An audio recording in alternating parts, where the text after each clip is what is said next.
I was told I wasn't needed at Thanksgiving. We're keeping it small this year. Then I saw photos. Everyone there. Smiling. Even the neighbors. I said nothing. Until Dad texted. Still covering our $2,900 mortgage, right? I replied, absolutely. Then canceled his card. His panic began at 7:43 a.m., 53 missed calls. I don't think we'll need you this year for Thanksgiving. We're keeping it small. Dad's voice was as casual as if he were telling me the weather forecast. Oh, okay. I managed, though the words felt like gravel in my throat. Yeah, just immediate family. You understand, he continued. But don't forget, the mortgage payment, right? $2,900 is due soon. We appreciate you helping us with that. Of course, I whispered, letting the familiar wave of cold numbness roll over me. I hung up and stared at my phone. Thanksgiving. Small. Family. Except I wasn't family, not really. I was a walking ATM, a convenient donor, a silent backup. They didn't even bother lying this time. Didn't even dress it up with some excuse about me being too busy or the house being too full. 3 days later, I was on a break at work, scrolling through my phone, sipping coffee that tasted like cardboard, when I saw it. A photo, glowing on my screen like a slap. My family's living room. The long, polished table set with roasted turkey, mashed potatoes, cranberry sauce, the whole spread. My mom, laughing, her wine glass lifted. Dad, red-faced and grinning. My sister, Sarah, leaning into her boyfriend, who had his arm around her. Even the neighbors were there. All of them. Together. Smiling. Everyone. Except me. My breath caught in my chest, turning jagged. For a moment, I thought maybe I was seeing things, a trick of the screen. But then I saw the caption. Thankful for family. Grateful for everyone who made it. Everyone. I didn't call. I didn't text. I didn't do anything. I just stared at that picture, at their faces, feeling that familiar pressure behind my eyes, the silent ache I'd lived with for years. At 7:43 the next morning, Dad's text came in. Hey, just confirming you're still covering our $2,900 mortgage, right? I stared at the screen. A question? No. A demand. An expectation. I typed back, absolutely. Then I opened my banking app, found the automatic payment for their mortgage, and canceled it. My phone stayed silent for exactly 4 hours and 19 minutes. Then it exploded. First a call, then another. 3, 5, 12, 20. By 8 p.m., the count had hit 53. I didn't answer a single one. I didn't need to. I knew exactly what they were thinking, but they had no idea what was coming. I let them stew in their own panic for a full day. 53 missed calls, desperate voicemails, even Sarah's pathetic Facebook post calling me selfish. But I wasn't done. Not even close. See, they didn't just forget about me. They used me. I was never part of their family. I was their insurance policy, their safety net. And now they were going to feel what it meant to lose that. The first strike was the mortgage. I'd been covering it for nearly 3 years. Dad lost his job, or rather, quit when his boss wouldn't promote him, and Mom's part-time job was nothing more than her selling overpriced essential oils to her Facebook friends. They never told me I was paying for the whole house. They just casually asked me for a little help with the mortgage. That little help turned into me paying $2,900 every single month. So I called the bank, asked to remove the auto payment. The agent was polite. Would you like to set a new payment date? No, I said. I'd like it canceled. 10 minutes later, a text from Dad. Hey, something's wrong with the mortgage payment. It didn't go through. Can you check on it? I ignored it. But I wasn't done. Mom had a credit card, one I co-signed because she needed it for emergencies. Those emergencies apparently included online shopping, takeout, and her bi-weekly spa trips. Balance: $3,700. I canceled the card. The bank would send her a notification. Then there was Sarah's car. A sleek, red SUV she bragged about to all her friends. A car I co-signed on because she promised she'd take over payments in a few months. Spoiler, she never did. I called the dealership, told them I wanted to initiate a voluntary repossession. Oh, sir, are you sure? I'm sure. 3 moves. 3 small cuts. But enough to start the bleeding.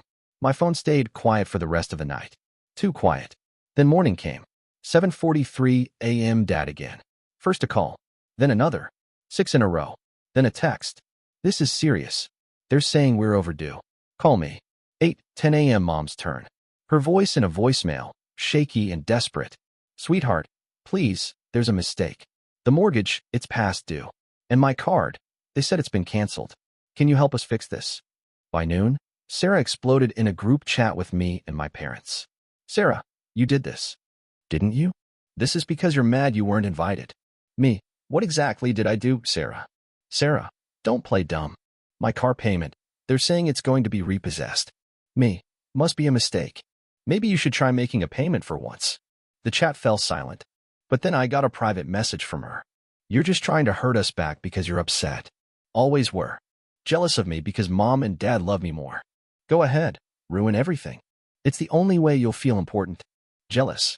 The word hung in my mind like a spark near a gas tank. I tapped on her profile. Looked at the pictures. All those photos of her with my parents, all those vacations, birthdays, family gatherings I wasn't even invited to. I scrolled through, feeling the ache turning into something cold, something sharp. Then I found it. One of her posts, 2 weeks ago. Family is everything. So grateful to have real family around. Real family. The bile rose in my throat, but I forced it down. No. No more anger. Only action. I remembered something. Mrs. Carmichael, the nosy neighbor next door. She was always taking pictures at family events, posting them all over Facebook. So I sent her a friendly message. Hi, Mrs. C. Hope you're doing well. Did you get any nice photos at Thanksgiving this year? I missed out and would love to see everyone. She replied almost instantly, thrilled someone was interested. Within minutes, I had 7 crystal clear photos. My parents, laughing over the turkey. Sarah and her boyfriend cuddled on the couch. Even the neighbors, everyone was there. Everyone but me.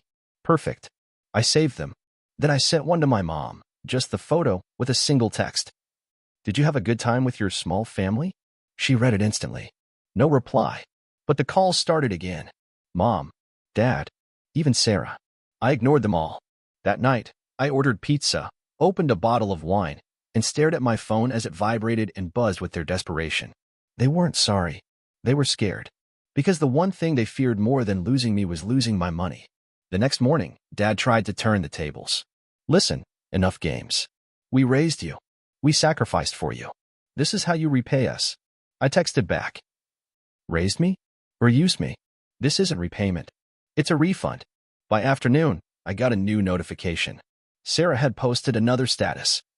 Some people will destroy their own family for attention, but real family never gives up. It was public.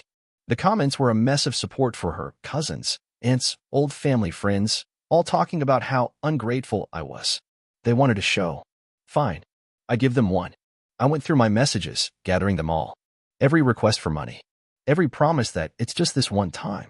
Every guilt trip. Every screenshot of me covering their bills, while they called me a softie behind my back. Then I made a folder. A neat, clean folder with all the proof, their betrayal in full color. And just to make it clear, I went one step further. I wrote a new post on my own profile. Family isn't who you're born with. It's who stands beside you. For years, I was there paying their bills, covering their mistakes. And when I wasn't needed, I was forgotten. But I'm done being a ghost. I won't be their safety net anymore. I attached one of the photos, the happy, laughing family I was never a part of. And I hit post. The notifications were instant. Comments flooded in, some shocked, some supportive, some accusing me of being dramatic.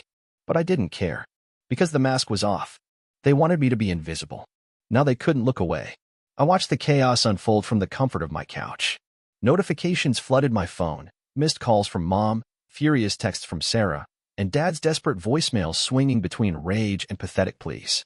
I didn't answer any of them. I didn't need to. The truth was already a wildfire, and they were caught in the middle, trying to stamp it out with lies. But it wasn't enough. Not yet. That's when Mom texted me. The neighbors are having a barbecue for the 4th of July. You should come. It'll be fun. Everyone wants to see you. We'll show them what a strong family we are. A strong family. They still thought they could use me as a prop, parade me around as their successful son to impress the neighbors, pretending nothing was wrong. They wanted a show. Fine. I'd give them one they'd never forget. July 4th, Independence Day. American flags waved from porches, the air was thick with the scent of grilled meat, and laughter filled every yard. A celebration of family unity. The perfect place for the truth. They didn't know this would be their final performance. Mom texted me the day before. The neighbors are having a barbecue. You should come. It'll be fun. Everyone wants to see you. We'll show them what a strong family we are. A strong family. They really believed that. They thought they could parade me around like a successful son who always helps out. Show off in front of the neighbors, then go back to using me as their personal ATM. I agreed. But this time, I wasn't coming as their son. I was coming as the truth. I arrived a bit late. The yard was already packed with guests. Laughter, music, the smell of grilled burgers. My family, all dressed in red, white, and blue, stood at the center, like the stars of the show. There he is. Dad's voice boomed the second he saw me, his grin too wide, too perfect. Our son. Always there for us, right? Mom rushed over, grabbing my arm, her smile so tight it looked painful. We're such a happy family. And our boy is always around to help us out. Sarah, holding a drink, shot me a smug glance. Yeah, always so generous. We couldn't manage without him. Neighbors looked at me, nodding, impressed. Someone even raised a glass. To a strong family. Strong? I smiled. For the first time in years, I felt calm. Really? I said, loud enough for everyone to hear. A strong family.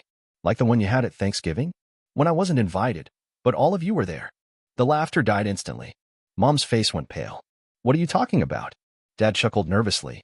Or maybe it's strong because I've been paying for your house for the past 3 years, $2,900 every month. And I never even got a thank you. Neighbors exchanged glances. The whispers started. And Mom here, with her emergency credit card, $3,700 in debt for her shopping and spa trips. But she never thought twice because she knew I'd cover it. Stop it. Sarah stepped forward, her face red. Are you seriously trying to ruin this for us?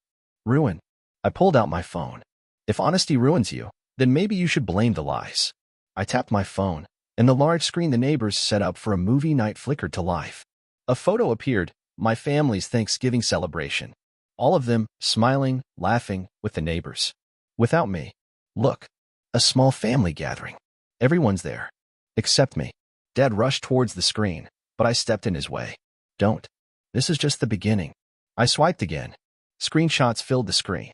Mom, don't worry, he always pays. He's too soft to say no. Sarah, yeah, I'll just say it's for the kids. He won't dare refuse. Dad, he gets upset, but he always helps eventually. The crowd went silent.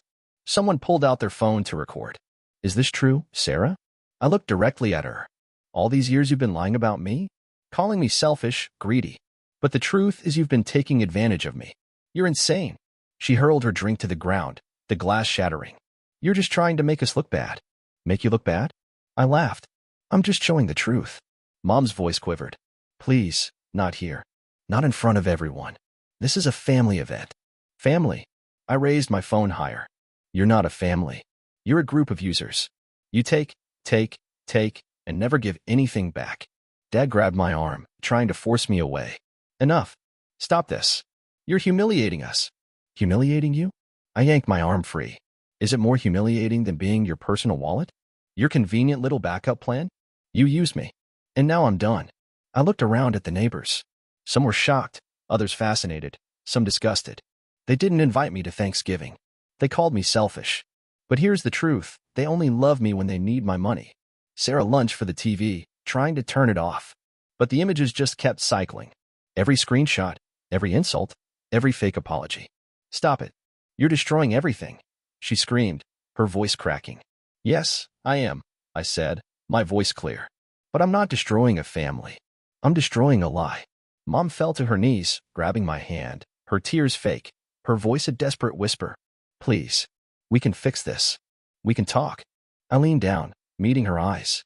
You can fix this yourselves. Without me. I turned and walked away. Behind me, I heard Dad shouting, Sarah crying, Mom begging. But none of it touched me. Not anymore. I walked past the wide-eyed neighbors, their whispers chasing me. Some were recording. Some just stared. But for the first time in years, I didn't feel shame. I felt free. Silence. That's what followed the barbecue. Not just in my phone, in their lives. I didn't hear from them for a week. Then 2. But I didn't need to. I knew exactly what was happening. Their house was drowning in unpaid bills. The mortgage, now back under their names, was past due. The utilities, disconnected one by one. The credit card Mom used like her personal shopping spree? Canceled. The car Sarah drove, the one I co-signed for, was now in the dealer's lot, repossessed and ready for auction. They were crumbling. And I didn't lift a finger to stop it. Instead, I made a call. A simple call to the bank. Hi. I'd like to dispute the mortgage payments I've made for the last 3 years. I was misled. I paid them under the impression that I was a co-owner. But I'm not. The bank agent hesitated. Sir, that's a serious claim. We need to review the account. Please do. I have proof. And I did. Copies of the payments. Messages from Mom and Dad, calling it our house, asking me to cover our mortgage. Lies, all of them. 3 days later, I got a call back. Mr. Carter, after reviewing the case, we see significant misrepresentation. We can issue a partial refund of your payments as a settlement. I smiled. How much? $24,000. Perfect. Send it to my account. One win. But I wasn't done. Next, I called the credit card company. I need to report fraudulent use of a joint account. The other party made unauthorized purchases. They were surprisingly helpful. A week later, I received an email. The disputed charges have been reversed. $3,700 has been credited to your account. 2 wins. Finally, the car. I wasn't even planning on getting anything back for it. I just wanted Sarah to feel the sting. But the dealership called me. Mr. Carter, the repossessed vehicle has been auctioned. As a co-signer, you're entitled to a portion of the sale. After fees, your share is $4,200. 3 wins. In total, I got back over $30,000. Money I never thought I'd see again. But for them, it was a disaster. Their house was slipping away. The electricity and water were shut off. They were living by candlelight, rationing food, calling every relative they knew, trying to beg or borrow enough to stop the bleeding. But I wasn't the only one who knew the truth now. See, the barbecue video, the one where I exposed them, didn't just stay in the neighborhood. It went online. The neighbors talked, shared it, commented. It spread. Strangers started messaging me, telling me they'd gone through the same thing, used by family, drained dry. I wasn't alone, but my family was. Then, finally, they broke. It was a rainy Sunday when I heard a knock at my door. I wasn't expecting anyone. I almost didn't answer. But then I saw them through the peephole. Mom, Dad, Sarah. They were soaked, their clothes clinging to their bodies, their faces pale, eyes hollow. I opened the door just enough to look at them. Please. Mom's voice was barely a whisper. Please, let us in. I didn't move. Didn't open the door wider. Why? Dad swallowed hard. We need to talk. Talk. Like when you called me selfish. Like when you spent my money behind my back. Sarah broke first, tears streaming down her cheeks. I'm sorry. I'm so sorry. I didn't know it would get this bad. Didn't you? I leaned against the doorframe. You knew exactly what you were doing. All of you. Mom dropped to her knees, her hands clasped. Please. We've lost everything.